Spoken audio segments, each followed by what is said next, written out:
The year is 1952, and Australia is about to set off its first ever nuclear weapon.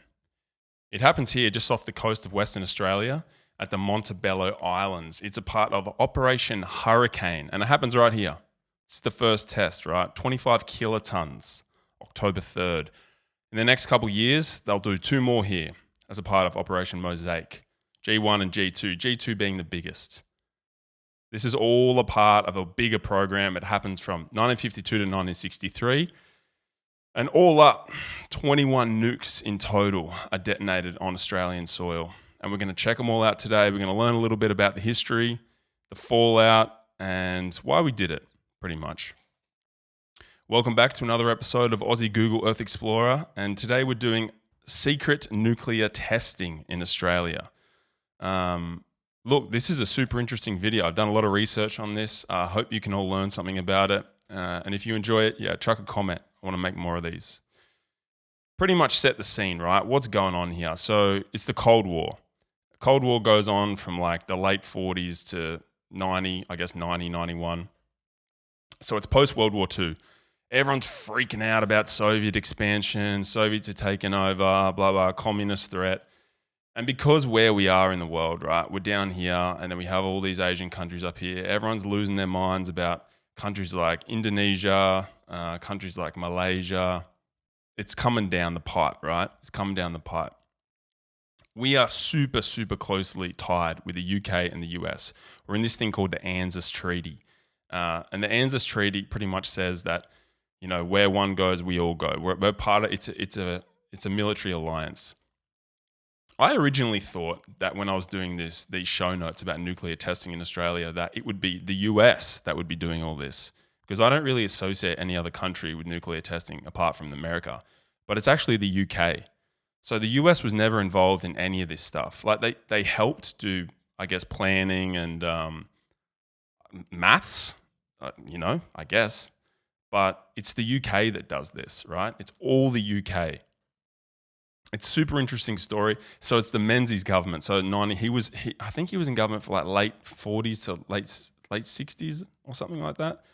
But in essence, right, the reason we're doing this is because it's the alliance with the UK and the US and geopolitics at the time. Everyone's freaked out about it. It's the Cold War. So the three places we're going to look at are Emu Field in South Australia. We're going to look at Maralinga in South Australia. And then we're going to go back and we're going to check out the sites on Montebello Islands, right? But let's start in Maralinga.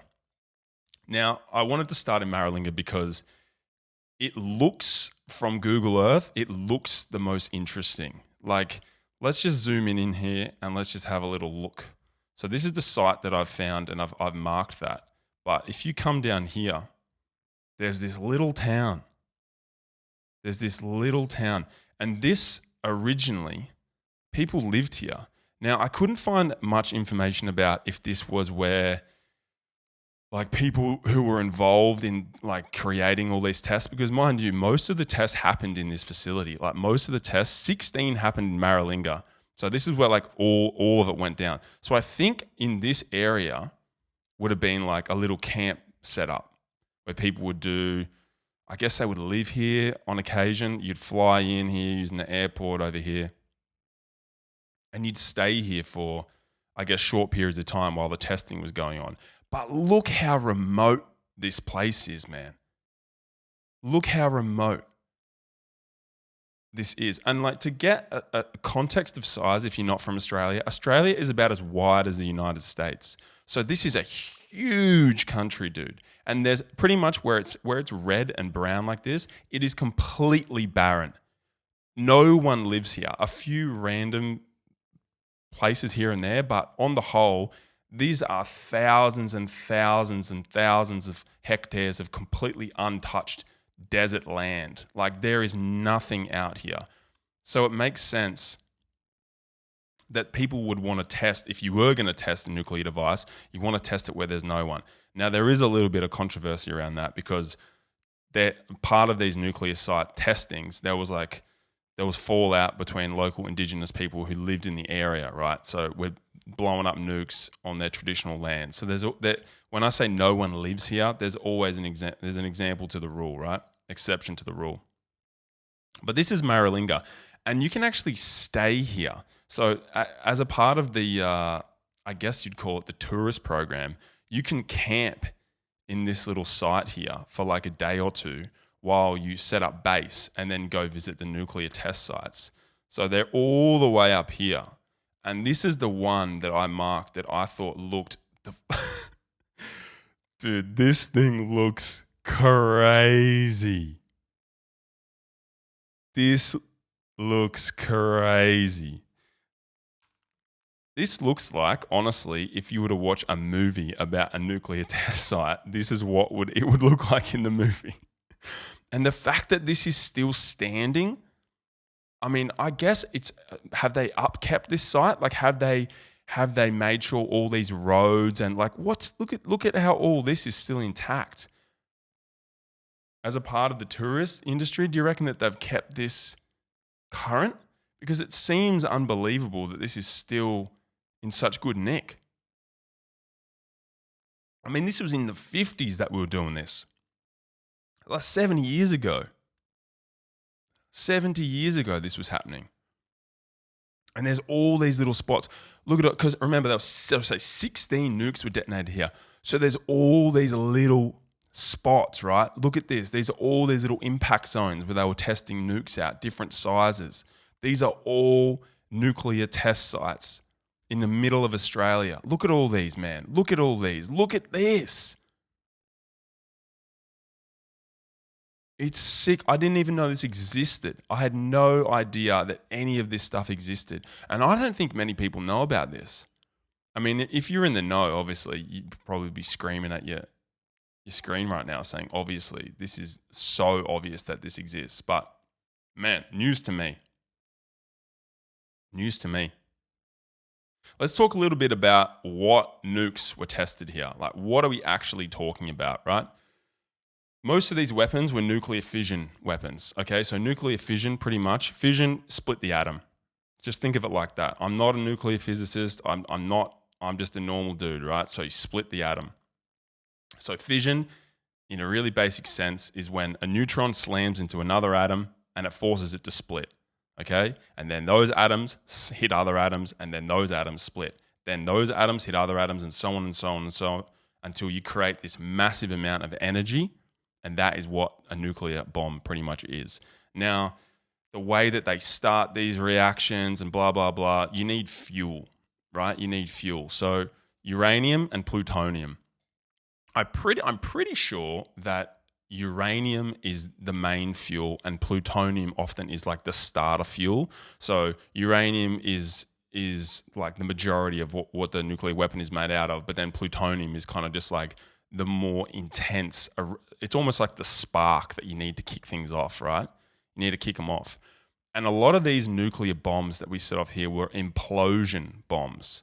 So think of that as almost like you're putting pressure on the outside and you're squeezing the fuel in the middle until it reaches critical mass. And critical mass is essentially, it's the most, I guess it's like the Goldilocks zone for a nuclear reaction. It's like when you have a fire and you just have the right amount of fuel, the right amount of air, everything is its sweet spot. So that's when it really kicks off. That's when it really kicks off, right? The size of these weapons that were detonated here, relatively small, okay? Relatively small. So these are like under 10 kilotons. And actually, for reference, a kiloton is 1,000 tons of TNT. And a megaton, the really big boys, 1,000 kilotons is a megaton. Or you could think about it in another way. A megaton is also 1,000,000 tons of TNT. So it's crazy amount, right? Absolutely crazy. Biggest bomb ever set off in the world was actually, it was by the Russians, and it's called the Tsar bomber. And it was 50 megatons. 50 megatons, which in relation to the bomb that we dropped on Hiroshima, it was 4,200 times the size of that bomb, or 2.5 times more powerful than all combined bombs dropped during World War II. Unbelievable. Equivalent of 100 million tons of TNT. Crazy. So this is it. This is the sites of the most nuclear detonations in Maralinga. And this one is my favorite just because it looks so insane, right?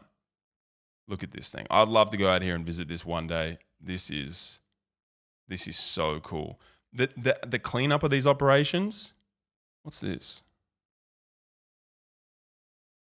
Looks like someone's planting a few crops here or something. Planting a few crops. Maybe they're trying to grow some like radioactive carrots out here. See how big we can make this pumpkin, boys. I like that. You know what the cool thing about early nuclear testing was? I feel like there's some of the vibe is just like, let's just see what happens. Like they just don't even. They had an okay idea of what was going to happen, but there's always that little bit of, let's just see what happens, boys. And I just love that. It seems so sketchy. It seems so sketchy. And look at all this stuff here. These were probably like little makeshift houses that they set up to test what the bomb blast was going to do. Like imagine this might have been a little shop, or this might have been a little corner store, or, they probably had cars out here. You know what it reminds me of a little bit? It reminds me of Nuke Town, that map in Call of Duty Black Ops 2. Yeah, dude, this is like Nuke Town. This is like Nuke Town. They set up these little towns to see what it's going to be like when they set it off, man. It's sick. It's sick. This is Nuke Town. This is Nuke Town here. And I've got my DSR. I'm starting on this side. Oh, my ballista. I'm trying to snipe down the corridor, and I'm just dying constantly. But it's team deathmatch, so I keep respawning and I just keep playing. And I'm so bad, but I'm loving it. I'm loving life. I wonder if Jetstar flies to Maralinga Airport. Probably Rex. Probably Regional Express. Yeah, Rex would fly to Maralinga. Where am I checking it? Whoa! Is that a bus? That's a little bus. What's it doing out here? Oh, maybe that's part of the little tours that you can do. That might be part of the tours that you can do. Anyway, this is Maralinga. And yeah, Jetstar flies out here. You get a little bus. You go over here. You stay the night. You check out the radioactive carrots over here. Then you go see Maralinga test site. Sick. Can't wait. Next holiday coming up, no doubt. All right. Talk about Emu Field. So Emu Field is also, I don't know if I mentioned this, but this is South Australia, right? This is South Australia. South Australia is a big state, but there's not much in it. It's very dry. Most people live down here on the coast, but no one really lives in the middle because there's just nothing in there. It's a pretty strange place, South Australia. There's not really much going on there. Second test site, though, Emu Field. And they only did 2 tests here. They only did 2 tests. But the significance of Emu Field, the significance of this site, is that this is actually the site of the first test on mainland Australian soil. So at the start of the video, we talked about the Montebello Islands. And the Montebello Islands were the first tests in Australia, but they were not on land, right? They were on an island. But this is the first test site, okay? So this was the first one that ever happened. And they didn't really do too much out here. I think maybe this was too remote. And you can kind of see this triangle shape here. You can see this triangle shape here. It's kind of like a big baseball field. They only did 2 tests out here. So it wasn't really a big part of the operation, right? The main stuff was Maralinga, where they did 16, and then Montebello Islands, where they did 3, but they were big, dude. In fact, the biggest one that we ever did was on Montebello Islands. And apart from that, I don't really have much information to tell about Emu Field. It's pretty, like, I looked around before and I couldn't really see too much. Like I said before, there's all these roads are still intact. Emu Field airstrip up here. So, but there's just not Oh, look, this looks like it used to be a little town. Oh, I haven't seen this yet. So this used to be an old little town, maybe. So this was a similar setup to Maralinga. This was a very similar setup that had their own airstrip. Obviously, Jetstar flight Q1927F once every 5 days comes in here, Emu Field. Probably late, as Jetstar is normally. But yeah, I don't think you can visit Emu Field. I know you can visit Maralinga because I checked on the website. They do tours, but Emu Field might be too remote. But yeah, look at this. This used to be a little town here. That's very interesting. Very interesting. Cleanup wise, I don't know if they did too much cleaning up. I think they thought because it was so remote, they really didn't have to do too much cleaning up. So I think they just dropped them bombs and then bailed, baby. They dropped them bombs and then they bailed. Biggest explosion I have ever caused myself. And no, it's not after eating some bad Mexican. It is how could I describe it? It would have been a commercial size tin of beans that we got from my mate's dad who owned a restaurant. It was 20 kilos of beans in a huge aluminium tin. And we went camping, we took it out there and we were going to blow it up. So we built this huge fire and we put this massive 20 kilo can of beans on the fire and we waited. We ran away and we waited and it took about 10 minutes. But mate, when this thing went off, holy! You can keep your Maralinga nuclear test site. You can keep your Montebello Islands. Mate, get some past use by date beans, 20 kilos, and put that in a fire. And you tell me that's not a nuclear weapon. My God, it was a big explosion. It blew the fire everywhere, nearly made a bushfire. Crazy. Anyway, that's as close as I've got to nuclear test. Wouldn't recommend it. Okay, now let's look at back to the Montebello Islands. So like I said, this is the start of it all, okay? So this is Western Australia, the huge state of Western Australia. It is so big. It's the biggest state that we have by far. It's a monster. And off the coast here, same place we started the episode, these are the Montebello Islands. And this was where we did our first nuclear tests. And like I said, I've kind of touched on this, right? There was two operations, Operation Hurricane and Operation Mosaic. And these tests, these were implosion bombs, the same as the other ones. And I believe this one was actually set up on it was suspended above the ground. I believe some of these may have been dropped, or that might be incorrect. Maybe none of these were dropped, but this was set up on a big tower, 25 kilotons. And this was the first one, right? The first one. And just look at the area around where this happened. Like, this would be beautiful to go for a swim. Beautiful to go for a swim. And if you're a regular watcher of Aussie Google Earth Explorer, you know what I'm about to say. Boy, I would fish here in a heartbeat. I would be fishing here all day. All right, let me set the scene. I'm part of the nuclear program. Test is in 2 days, but also we got a really good tide coming up. They're like, John, by the way, my name's John. John, we really need you on test site 1. I'm like, yeah, sure, hold on one sec. Tide's about to turn. I'm trying to catch a big GT right here. Bang, I'm casting off this little rocky outcrop. I forget to go back. Everyone gets to the bunker. Oh no, it's too late. Hurricane, first test goes off. I'm incinerated, but I die happy because I caught a big fish. Anyway, this is it. Hurricane, Mosaic. So these were the two tests, 3 tests that happened here. And this one, Mosaic G2, was the biggest test ever done in Australian history, all right? It wasn't on Australian mainland, but this is the biggest ever. And this is about 4 times bigger than the bomb that the US dropped on Hiroshima. That was, I believe, 15 kilotons, and this is 60. 60 kilotons. I think originally they thought it was going to be 90, but then when they measured it after the explosion, it ended up being 60. And again, I don't think there's too much cleanup that happened around here, right? They just set it off and they just go, whatever, who cares? You know, it's the 50s, no one's going to know.